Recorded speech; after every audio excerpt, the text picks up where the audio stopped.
on va parler du mode ondulatoire. Alors pourquoi est-ce qu'il est plus élaboré? Parce que finalement il va se vivre dans un corps qui est un petit peu plus confortable. Comment est-ce qu'il se vit? C'est un mode qui va se vivre dans la fluidité sexuelle, dans la montée de l'excitation génitale. Et c'est le mode, par définition, c'est le mode du plaisir, avec un P majuscule. C'est celui qui va permettre un accès au plaisir maximal, mais une capacité à faire monter, à aller dans une décharge orgasmique ou orgastique difficile. Pourquoi? C'est le seul mode, jusqu'à présent, tous les modes dont on a parlé, et le dernier dont on parlera après celui-ci, ce sont des modes qui vont canaliser l'excitation génitale. Ce mode-là, il ne va pas canaliser l'excitation génitale, au contraire, c'est le seul qui va permettre de diffuser l'excitation génitale dans le corps. Quand on diffuse, on ne canalise pas. Quand on canalise, ça veut dire quoi? Ça veut dire qu'on est en train de concentrer son excitation génitale pour aller au point de non-retour. Décharge pour l'homme, éjaculation pour l'homme, et contraction spasmodique de l'orgaste ou de l'orgasme pour la femme. Celui-ci, non. Celui-ci ne permet pas. Quand un homme est sur un mode ondulatoire, son érection elle est très faible. Elle n'est pas suffisamment investie pour monter au point de non-retour.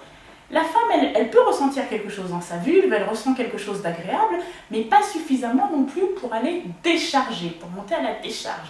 C'est-à-dire qu'elle va ressentir un accès au plaisir maximal, parce que tout ce bien-être, elle est en train de le diffuser dans son corps, mais avec une capacité et une envie moindre de monter au point de non-retour pour l'homme, et si c'est une femme, puisqu'on parlait des femmes, de vouloir être pénétrée pour aussi aller décharger, qu'on soit sur l'orgasme ou sur l'orgasme. Alors, on a parlé du plaisir, un accès au plaisir maximal, on a parlé de la diffusion de cette excitation génitale. Il met en œuvre quoi? On va faire un petit rappel. On avait parlé de la sexualité, et quand on parle de sexualité, on avait bien parlé des deux polarités de la sexualité. Quand on parle de sexualité, très souvent on voit quoi? Eh bien, on voit ça. C'est la polarité finalement, c'est la polarité génitale qui va mettre en œuvre tout l'aspect génital. Mais il y a aussi tout ce qui se passe dans le haut du corps. Moi, j'aime bien regarder ce qui se passe dans le corps des gens, puisque je suis sexologue sexo-corporelle. Et vous allez bien regarder, ou ce soir, vous ferez cette expérience-là, quand vous allez retrouver votre chéri. Vous allez voir que votre chéri va venir vers vous en mettant la main très probablement autour de la taille, et il va s'approcher de vous avec le bassin.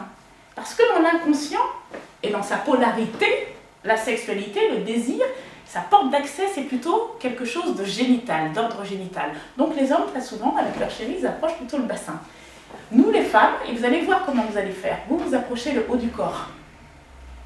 Vous mettez les bras autour de lui et vous allez vers lui plutôt avec le haut du corps. Parce que là, on est dans l'autre polarité de la sexualité, on est sur la polarité émotionnelle. On appelle aussi le mode des grands amoureux. Parce que c'est des gens qui aiment beaucoup se caresser, se faire des bisous, s'enlacer, mais pas forcément des gens qui ont besoin d'aller dans la pénétration, dans quelque chose, d'investir ce désir-là et cette envie de sexualité dans sa génitalité, mais plutôt dans quelque chose de l'ordre de l'émotionnel. C'est pour ça que ce mode-là met en œuvre des charges émotionnelles très très très fortes. Par contre, il met en œuvre des charges génitales moindres. Alors le rythme, ce qui est intéressant, c'est qu'il faut comprendre que le rythme va être... Tout à l'heure, on a toujours parlé de rythme rapide, voire très rapide pour le mode en courant continu, le précédent. Celui-ci, finalement, ce corps, de manière ondulatoire, il peut être investi sur un mode qui va être très très très lent, parce qu'on peut complètement imaginer qu'on peut bouger de manière très lente, au contraire, qui va être investi sur un mode qui est beaucoup plus rapide, parce que là aussi on peut bouger de manière beaucoup plus rapide. Là vous avez vu, contrairement à tout à l'heure, on bouge déjà. Tout à l'heure on ne bougeait pas. Dans aucun mode, le corps était en hypertonicité, mais on ne bougeait pas. Là le corps va bouger. Il va bouger sur un rythme qui va de lent à rapide. On est déjà sur quelque chose de plus élaboré. L'intensité musculaire, qu'est-ce qui va se passer? Là aussi, elle va être variable.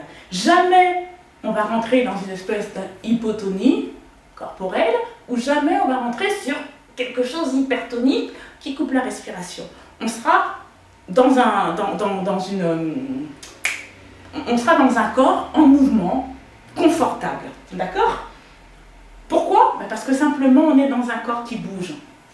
Là, un corps il bouge, mais à la robot.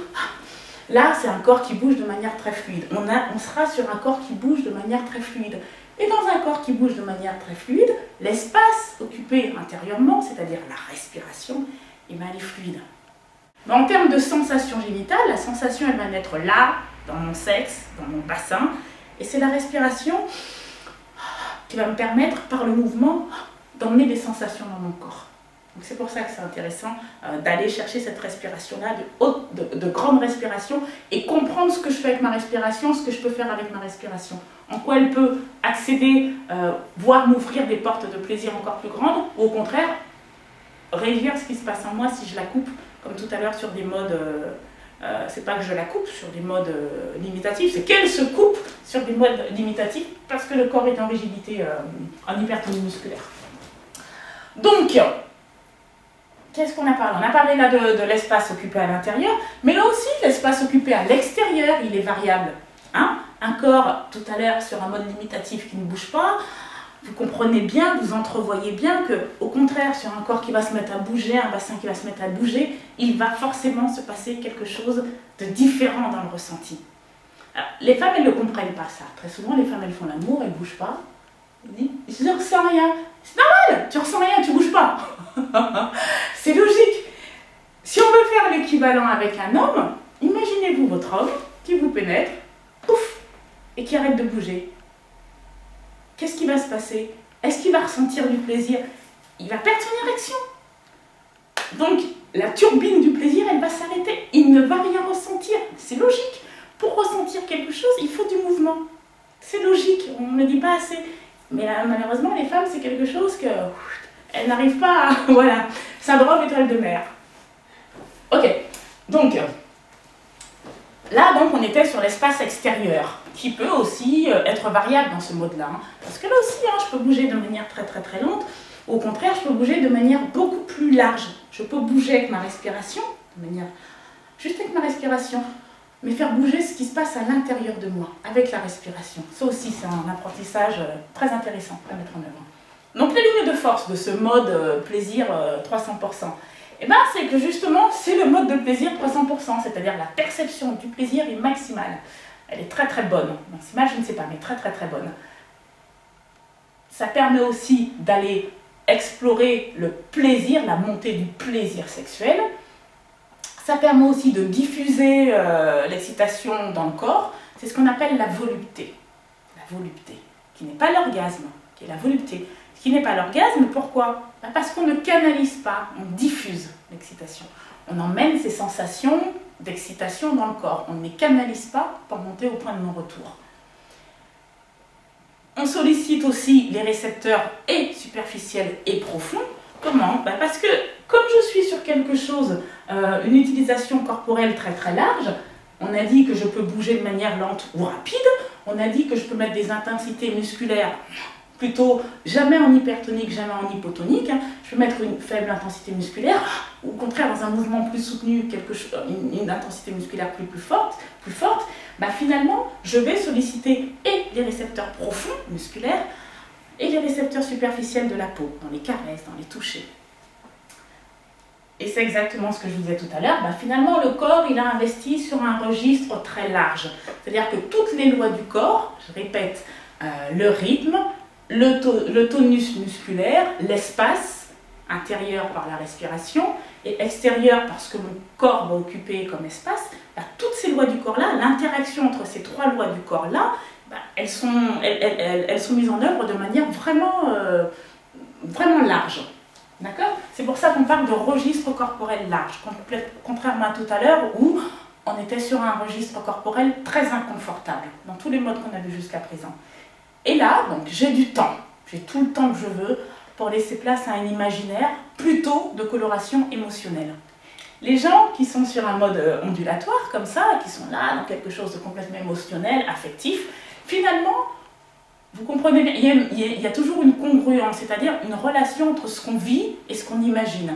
Si je vis quelque chose de doux, d'ondulatoire avec mon chéri, mon partenaire, il me fait des bisous, me regarde dans les yeux et puis je fonds, mais il ne se passe rien en bas, la coloration de ce que j'imagine va être en harmonie avec ce que je vis dans mon corps. Si au contraire, j'imagine une scène hyper torride où mon homme il me prend, il me fait grimper au rideau, voilà, je ne veux pas imaginer qu'il me fait des petits bisous et qu'il me regarde dans les yeux et que je fonds. C'est logique, ça va ensemble. Il faut comprendre que on parle du corps, on parle de l'esprit, on parle du corps, mais tout ça c'est une seule unité. Le corps et le cerveau, ça ne fait qu'un. Tout ce qu'on va ressentir dans le corps va avoir une incidence dans l'esprit. Et tout ce qui va se passer au niveau de l'esprit va avoir une incidence corporelle. C'est logique. C'est une seule et même entité. Donc pour la femme, les difficultés quand même, malgré que ce mode-là soit l'accès au plaisir numéro 1, il y a quand même des difficultés. Bon, on l'a dit, ça diffuse et ça ne canalise pas.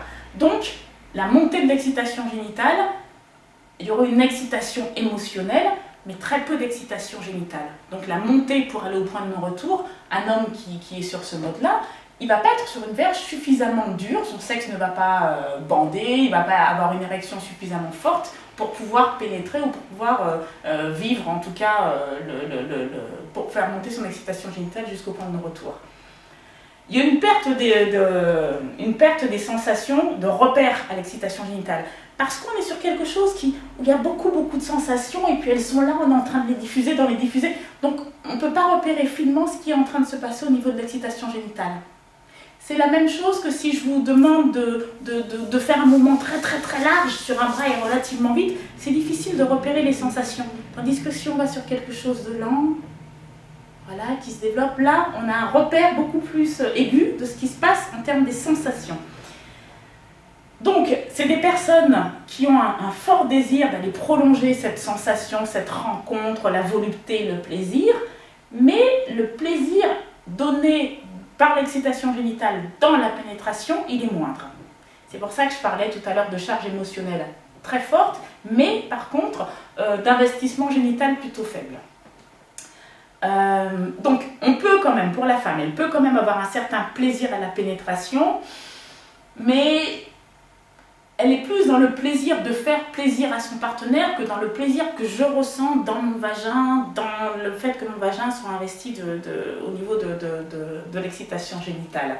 Donc c'est des personnes finalement qui recherchent beaucoup le contact amoureux, mais qui ont peu de désir coïtal, c'est-à-dire d'aller rechercher la pénétration, d'aller vivre la pénétration. Pour l'homme, donc, comme je vous ai expliqué tout à l'heure, son érection n'est pas suffisamment forte pour faire monter cette excitation génitale, pour avoir une bonne érection. Donc, atteindre le point de non-retour dans ces conditions, c'est pas possible. Il va devoir, un homme qui va vouloir à un moment vouloir aller pénétrer et avoir une bonne érection, il va automatiquement devoir passer à un autre mode d'excitation sexuelle. Ce qui est intéressant, en fait, c'est d'assembler ce mode-là avec celui qu'on verra plus tard. C'est vraiment, ça donne des résultats très intéressants. Donc, à terme, je suis un homme, je ne fais que ça, je suis beaucoup centrée sur les charges émotionnelles, très peu centrée sur les charges génitales. Je diffuse en permanence et je canalise peu. Et mon érection, à terme, je peux développer des troubles de l'érection. Ce qui est logique, parce que je n'ai pas pris l'habitude de donner des repères pour la faire monter, cette excitation génitale. Généralement, les hommes qui sont, quand on discute avec eux, c'est des hommes qui sont très centrés sur le plaisir de leur partenaire et qui ont en plus des cognitions sur la sexualité qui sont un petit peu limitantes. C'est des hommes qui vont considérer que vouloir pénétrer leur femme, c'est macho, que les émotions et l'affect, c'est noble et que la pénétration, c'est bestial. Voilà, c'est des hommes qui n'osent pas trop aller là-dedans, malheureusement. Donc, évidemment, c'est des hommes qui ne vont pas érotiser leur archétype d'intrusivité, parce que justement, pénétrer, c'est pas bien, donc ils n'y vont pas. C'est des hommes qui vont miser le relationnel sur le plaisir sexuel, et non pas sur l'excitation génitale. Ils veulent prolonger ce plaisir dans le corps, ils veulent prolonger ce qu'ils ressentent comme une fusion avec leur partenaire, mais pas forcément vouloir aller dans la pénétration et érotiser leur archétype de pénétrance, leur besoin de pénétrance. Tout à l'heure, c'est ce qu'on disait, forcément, l'imaginaire qui est mis en œuvre, c'est une imaginaire qui va avoir plus une coloration affective qu'une coloration génitale. Je vais le dire autrement, c'est-à-dire que c'est dans la polarité émotionnelle et pas du tout dans la polarité génitale, qui est souvent très sous-investie ou pas du tout investie. Et c'est des hommes très souvent, ou des femmes aussi, qui sont centrés sur l'autre et pas du tout sur leurs besoins à eux. C'est les grands amoureux. Enfin, le